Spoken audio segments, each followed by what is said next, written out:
Hi welcome back to med talk. આજનો આપણો topic છે હીટ સ્ટ્રોક અથવા તો લૂ લાગી જવી।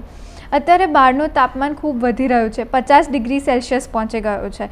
તમે રોજ ન્યૂઝપેપર્સમાં વાંચતા હશો અથવા તો ટીવી પર જોતા હશો કે બહુ બધા લોકોને લૂ લાગી ગઈ છે, તે બેભાન થઈ ગયા, તેમને તાત્કાલિક હોસ્પિટલમાં લઈ જઈને એડમિટ કરવા પડ્યા। તો આ લૂ લાગવી એ શું છે?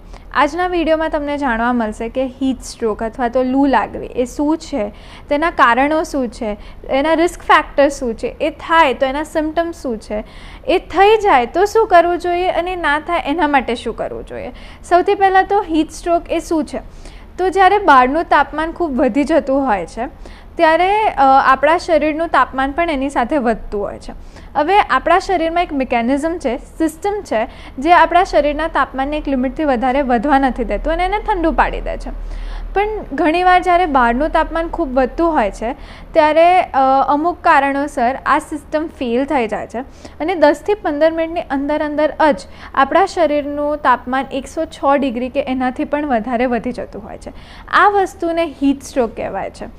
જે માણસને લૂ લાગી જાય છે તેને અગર તાત્કાલિક સારવાર ના મળી તો એની મૃત્યુ પણ થઈ શકે છે। હવે આના કારણો શું છે? તો બહારનું તાપમાન ખૂબ વધારે હોવું અને જ્યારે તાપમાન વધારે હોય ત્યારે તમે કોઈ વધારે પડતી શારીરિક પ્રક્રિયાઓ કરો અથવા કે સ્ટ્રેનિયસ એક્ટિવિટીઝ કરો છો, ટાઈટ કપડાં પહેરો છો, પાણી સરખું નથી લેતા જેના લીધે ડિહાઇડ્રેશન થઈ શકે છે અને દારૂ પીવો છો, આ બધા કારણોસર લૂ લાગી શકે છે। અને લૂ લાગવાના ચાન્સીસ વધારે કોણામાં હોય છે? તો જે ખૂબ નાના બાળકો છે અથવા તો 65થી વધારે મોટી ઉંમરના લોકો છે, જે લોકો જાડા છે, જે લોકોની સેડેન્ટરી લાઇફસ્ટાઈલ છે, એટલે બેસી રહીને કામ કરવા જેવી લાઇફસ્ટાઈલ છે, આ બધાને લૂ લાગવાના ચાન્સીસ વધારે હોય છે। હવે લૂ લાગે તો એના સિમ્ટમ્સ શું છે? તો માણસની શરીરનું તાપમાન ખૂબ વધી જતું હોય છે, એટલે હોટ અને ડ્રાય સ્કિન થઈ જતી હોય છે, અથવા તો ખૂબ પરસેવો થતો હોય છે, હૃદયના ધબકારા તેજ થઈ જતા હોય છે, કાં તો શ્વાસ લેવામાં તકલીફ થતી હોય છે, માથું દુખે છે, ખેંચ પણ આવી શકે છે, એ માણસ ત્યાં બેભાન થઈ જાય છે અને કાં તો એ બેભાન નથી હોતું પણ એને આસપાસની વસ્તુઓનો કોઈ હોશ નથી હોતો।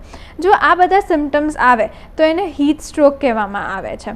હવે કોઈ માણસ તમારી આજુબાજુ છે જેને લૂ લાગી ગઈ છે તો તમારે શું કરવું જોઈએ? તો સૌથી પહેલાં તો તાત્કાલિક સારવાર માટે ફોન કરી દો અને એ આવે ત્યાં સુધી તમે એ માણસને ઠંડી જગ્યાએ લઈને ઊંઘાડી દો। એટલે ઠંડી જગ્યા એટલે કે એવી જગ્યા જ્યાં ઉપર છાપરું હોય કાં તો છાંયડો હોય ત્યાં લઈ જઈને એને ઊંઘાડી દો અને એવી જગ્યા રાખવાની જ્યાં હવાનો અવર જવર સારી હોય, ત્યાં એને ઊંઘાડી અને પછી એના જે કપડાં હોય ખોલી દો અથવા જે બહારના કપડાં હોય કાઢી દો, જેથી એના શરીરનું તાપમાન થોડું ઓછું થાય।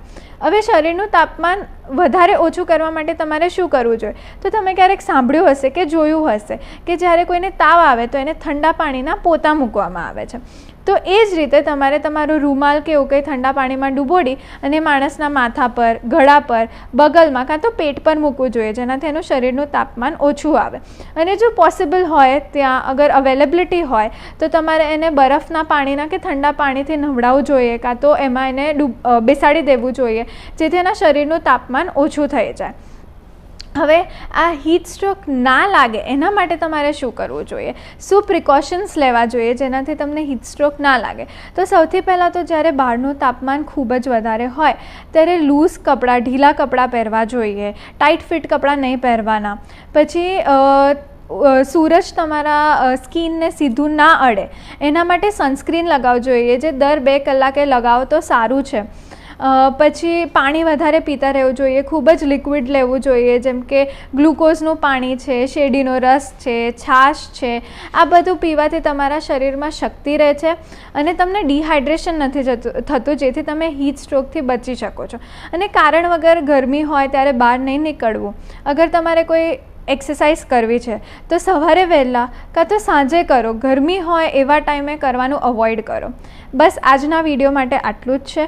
તમારે કોઈ ટૉપિક પર વિડીયો જોઈતો હોય તો નીચે કમેન્ટ સેક્શનમાં કમેન્ટ કરો અને આવા વિડીયોઝ મળતા રહે તે માટે બેલ આઇકનને ક્લિક કરીને અમને સબસ્ક્રાઈબ કરો। Bye, thank you, take care.